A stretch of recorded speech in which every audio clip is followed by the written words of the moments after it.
कर लें। देखो, एक रेलगाड़ी 480 किलोमीटर की दूरी समान चाल से तय करती है। यदि इसकी चाल 8 किलोमीटर प्रति घंटा कम होती है तो वह उस दूरी को तय करने में 3 घंटे अधिक लेती है। हमें रेलगाड़ी की चाल ज्ञात करनी है। क्या ज्ञात करनी है हमें? रेलगाड़ी की चाल। तो सबसे पहले देखो, ये फर्स्ट एक्सरसाइज का 4th पार्ट था। हालांकि इस एक्सरसाइज के हिसाब से देखा जाता तो यहाँ केवल और केवल क्या बनना था? इक्वेशन बननी थी और कहानी ख़त्म। बट हम यहाँ निकाल के दिखाएंगे कि रेलगाड़ी की चाल कितनी है। तो सबसे पहला काम हमारा क्या है? माना रेलगाड़ी की चाल। रेलगाड़ी की चाल हम मान लेते हैं कितना भाई? x kilometre per hour. इतना हो गया। अब दूसरी चीज, दूरी कितनी तय करनी है? 480। एक बात हमें यहाँ ध्यान देना है कि चाल बराबर क्या होता है भाई? चाल बराबर दूरी बटे समय, या इसको उलट पुलट दें, समय बराबर क्या हो जाएगा? समय बराबर हो जाएगा दूरी बटे चाल। ठीक है ना? इसी सूत्र का हमें यहाँ प्रयोग करना है। अब यहाँ पे एक बात देखें, 480 किलोमीटर तय करने में लिया गया समय बराबर, समय बराबर मैंने क्या बोला अभी? दूरी बटे चाल। दूरी कितनी है भाई? 480 किलोमीटर। और चाल कितनी है? x। चाल है कितनी? x। ये बात समझ आ रही है? अब प्रश्न में कहता है कि वो अब चाल क्या हो जाती है? कम हो जाती है। चाल कितनी कम हो जाती है? 8 किलोमीटर। अब चाल कितनी दे दी? अब शॉर्ट में लिख रहा हूँ, पूरा ही लिख देता हूँ। रेलगाड़ी की चाल अब होगी कितनी? x माइनस 8 किलोमीटर पर। दूरी उतनी ही तय करनी है। तो पहले हम इस चाल में कितना 480 किलोमीटर को तय करने में कितना समय लग रहा है उसको निकाल देंगे। तो देखिए, 480 किलोमीटर तय करने में लिया गया, वही बिल्कुल लिया गया समय कितना हो जाएगा भाई?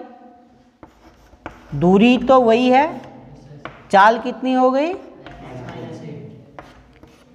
अब ये बात तो क्लियर है कि देखिए, जब x किलोमीटर स्पीड थी तो 480 किलोमीटर तय करने में 480 बटे x टाइम लिया गया। दूसरी, जब स्पीड कम हो गई, जब स्पीड कम होगी तो ऑब्वियस सी बात है कि अब टाइम ज़्यादा लगेगा वही डिस्टेंस करने में।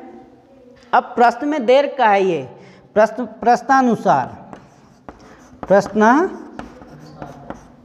प्रश्नानुसार क्या दिया हुआ है कि जो ये टाइम है कौन सा? 480 बटे x माइनस 8। जब स्पीड 8 किलोमीटर कम हो जाती है तो जो पहले टाइम लगता है, पहले टाइम क्या लगता था? 480 बटे x आवर, उससे कितना अधिक? 3 घंटे और ज़्यादा रेलगाड़ी लेगी। यहाँ तक सेटअप हो गया। हमें अब क्या करना है? 480 को बाईं साइड ले आओ, पक्षांतर कर दो, तो ये क्या हो जाएगा? 480 बटे x माइनस 8 माइनस 480 बटे x बराबर, इतनी बात क्लियर है? अब इन दोनों का हमें क्या? लॉसा ले लो। लॉसा कितना आ जाएगा? x माइनस 8 आ गया लॉसा। ठीक है, इन दोनों में 480 है, 480 बाहर कर दो आसानी के लिए। यहाँ x आ जाएगा, बीच में माइनस साइन है, यहाँ कैपिटल ब्रैकेट लगा दो। और यहाँ x था, क्या नहीं था? x माइनस 8, ये आ गया x माइनस 8 और ब्रैकेट बंद और बराबर। इतनी बात क्लियर है भाई? किसी को कोई दिक्कत नहीं? अब देखिए इस जो ये नीचे है हर में, इसका क्रॉस मल्टीप्लाई कर दो 3 के साथ, तो ये आ जाएगा 480। ये है x, माइनस के अंदर मल्टीप्लाई की माइनस एक्स, और माइनस माइनस प्लस का 8, इधर बराबर 3 के साथ आ जाएगा x माइनस 8। यही हो गया। x से x तो कट गया, ये कितना हो जाएगा? 8 0 का 0, 8 8 64, 6 8 चौको 32 और 6 38 बराबर 3x स्क्वायर और 3 8। अब इसको उधर ले गए तो क्या हो गया? 3x स्क्वायर माइनस 24x और माइनस 3840 बराबर 0। और छोटा बनाने के लिए, क्योंकि देखिए 8 4 12 3 15, यानी इनका जोड़, अंकों का जोड़ कितना आ रहा है? 15। और जब अंकों का जोड़ 15 आ रहा है तो उसका क्या मतलब हो गया भाई? कि वो 3 के पाड़े में आता होगा, 3 से विभाजित होता है। 24 3 के पाड़े में आता है। इन सब से 3 कॉमन ले लिया। जब 3 कॉमन ले लिया तो यहाँ क्या हो गया? x स्क्वायर माइनस 8x और 3 1 जा 3, 3 2 जा 6, 3 कितना हो गया? 3 8 जा 24 और ये इक्वल टू 0। 3 0 के नीचे जाके फिनिश हो गया। अब क्या बच गया आपके पास? x स्क्वायर माइनस 8x और माइनस, अब वही काम, बिल्कुल वही काम जो फैक्टर करने के लिए 2 से 2 छके 12, 2 चौको 8, फिर 2 3 6, 2 2 4, फिर 2 3 160, फिर 80, फिर 40, फिर 20, 10, 5 और 1। ये बात क्लियर है? हमको क्या चाहिए? माइनस का 8x चाहिए, या ऐड और सब्ट्रैक्शन करके माइनस 8x चाहिए, और मल्टीप्लाई करके चाहिए माइनस 1280x स्क्वायर, यानी 1280x स्क्वायर ऋण का हमें चाहिए। यानी बीच वाले को इस तरीके से तोड़ना है कि गुणा करके तो ये आ जाए और जोड़ और घटा करके ये आ जाए। ठीक है, तो देख लेते हैं। ये क्या हो गया था? 5 दूनी 10, 10 दूनी 20 दूनी 40 तक तो यहीं रहने दिया। 2 दूनी 8, 4 दूनी 8, 8 दूनी 16, 16 दूनी 32। यानी अगर हम 40 लेते हैं ऋण का और 32 लेते हैं धन का, तो 40 में से ऋण 40 में से धन का 32 निकाल के ऋण 8 बचेगा। ये बात क्लियर है? तो यहाँ क्या हो जाएगा? x स्क्वायर माइनस 8 को मैंने लिखा 40 ऋण 32 लिख सकता हूँ, और ऋण का 1280 बराबर, इतनी बात क्लियर है भाई? x स्क्वायर ऋण 40x ऋण ऋण का धन 32x और ऋण 1200 बराबर, इन दोनों में से क्या कॉमन ले लिया? क्या बचा? x माइनस, इन दोनों से क्या कॉमन आएगा? 32, क्या बचा? x ऋण 40 बराबर, अब दोनों सेम है, फिर से कॉमन ले लिया, x माइनस 40 और x प्लस 32 बराबर, यानी देखिए x बराबर x प्लस 32 इक्वल टू, अगर 0 लेते हैं x बराबर ऋण 32 आएगा, और स्पीड कभी भी नेगेटिव नहीं होगी, स्पीड कभी भी नेगेटिव नहीं होगी। तो ये संभवतः ये लिया जाएगा जब x माइनस 40 इक्वल टू 0, तो इम्प्लाइज x बराबर क्या आ जाएगा? 40, और x क्या माना हुआ है हमने? क्या माना हुआ है? रेलगाड़ी की चाल, और चाल किस में थी? किलोमीटर पर आवर में, तो x kilometre per hour. Last में आप लिख सकते हैं अतः रेलगाड़ी की चाल, रेलगाड़ी की चाल बराबर 40 किलोमीटर पर आवर। इतना आपका काम हो गया। ये अच्छा क्वेश्चन है, परीक्षा के दृष्टिकोण से भी महत्वपूर्ण है, इतना आप नोट कर दीजिए पहले।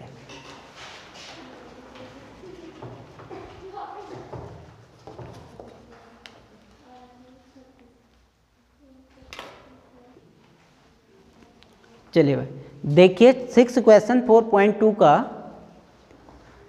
एक कुटीर उद्योग एक दिन में कुछ बर्तनों का निर्माण करता है। ठीक है, कुटीर उद्योग यानी कुछ बर्तन बनाने वाला एक छोटी सी फैक्ट्री मान के चलिए।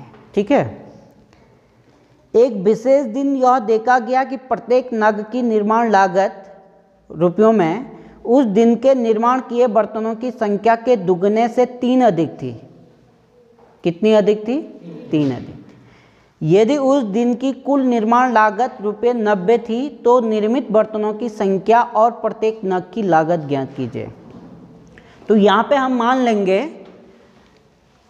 4.2 एक्सरसाइज का 6 क्वेश्चन ये है भाई। ठीक है, इसमें हम मान लेते हैं, माना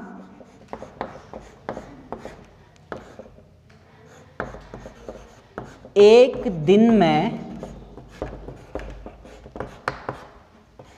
निर्माण बर्तनों की संख्या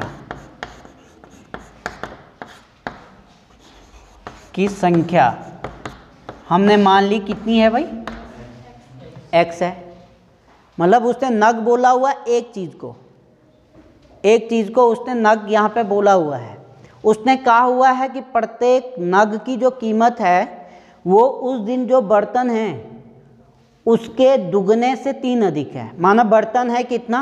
x, इसका दुगना हो गया 2 से गुणा और 3, यानी ये वाला उसकी क्या रही होगी? लागत रही होगी एक नग की। ठीक है, तो एक नग की लागत, नग बोला हुआ बर्तन ही है ये है, एक नग मतलब एक बर्तन की लागत बराबर जो बर्तन निर्माण हुए हैं एक दिन में उसके दुगने से 3 अधिक। और ये है रुपयों में भाई, इतने रुपये। ठीक है, पर प्रश्न में दिया हुआ है प्रश्नानुसार,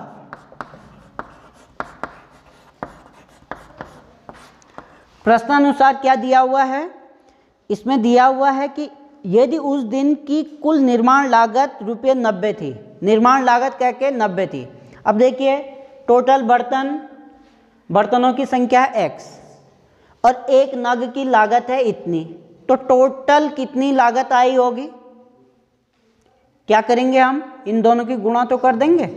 माना भाई एक पेन है, ठीक है, एक पेन की कीमत है कितनी? टोटल पेन है 5 और एक पेन की कीमत है 5, तो टोटल रुपए कितने हो गए? 25। क्या किया तुम लोगों ने? जो संख्या थी उसको गुणा किया, जितनी एक पेन की कॉस्ट थी यही एक नग की कॉस्ट है ये, और टोटल है इतने, तो कुल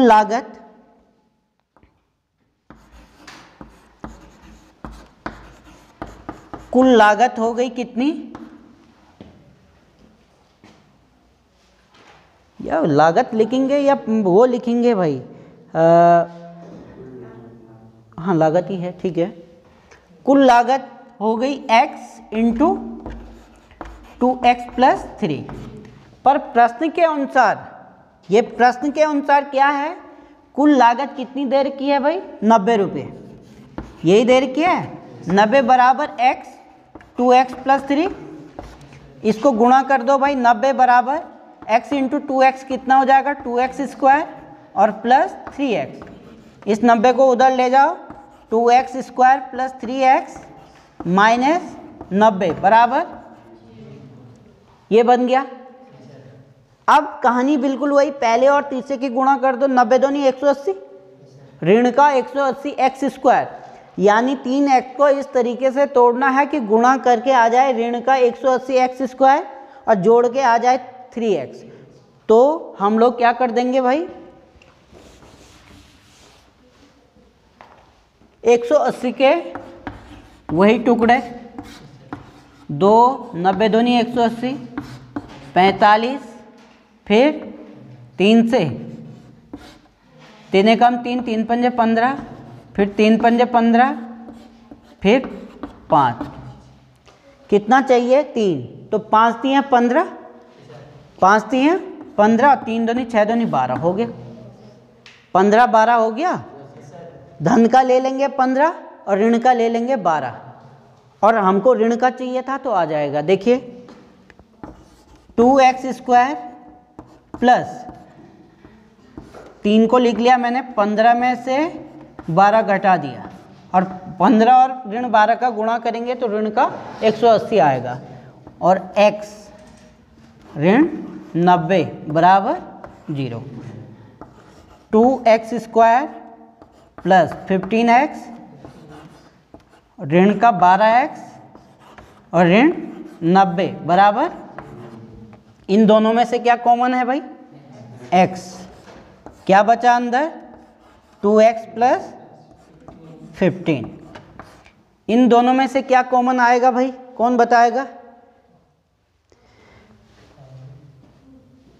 यहाँ पे हमें को क्या चाहिए, यहाँ मतलब देखने का तरीका, यहाँ पे क्या चाहिए 2x, तो 2x कैसे बचेगा, जब 6 बार ले लेंगे, तो इन दोनों से ऋण का 6 बार ले लो, ऋण का 6 बार लेंगे तो यहाँ पे धन का 2x बचेगा, 6 दूनी 12, और धन का 15, 15 छक्के 90 तो होता है, बराबर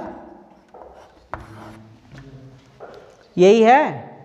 अब फिर से 2x प्लस 15 एक ब्रैकेट में फिर से कॉमन ले लो, और क्या बचेगा x माइनस